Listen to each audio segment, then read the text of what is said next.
Araw ng Sabado at nag-request ang amo ko na ipagluto ko sila ng pansit.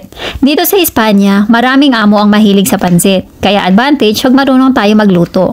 3 lang ang main ingredients namin kapag nagluluto ako ng pansit dito kina amo. Beans, carrots at giniling na manok. Ayaw nila yung shredded chicken at ayaw din nila ng repolyo. At ang gamit namin ay sotanghon.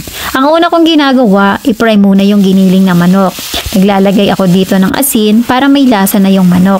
Then iset aside ko pag okay na. Magisa naman ako ng sibuyas at bawang. Nakakatulong sa pagluto ng sibuyas kapag naglalagay ng asin. Isusunod na rin ang beans, tatakpan para mas mabilis maluto. Sinasabay ko na ring lutuin ng pansit sa kabilang kalan. Ang gawa ko pala sa sotanghon ay hinahati ko yan sa gitna para hindi mahirap haluin mamaya kasi medyo mahaba. Painit ng tubig para mas mabilis. Naglalagay ako ng 4 na tasang tubig kapag isang pack ang lulutuin ko. Saka ko titimplahan ng toyo, konting asin at kalahating cubes. Wait kumulo bago ilagay ang pansit. 10 minutes lang, luto na yung pansit. Kapag luto naman na yung beans, saka ko ilalagay yung manok. Titimplahan ko rin yan ng toyo, konting asin at kalahating cubes. Haluin lang saglit at pwede nang ilagay ang nalutong pansit. I-mix lang at wait sandali at ready na yan para mamaya.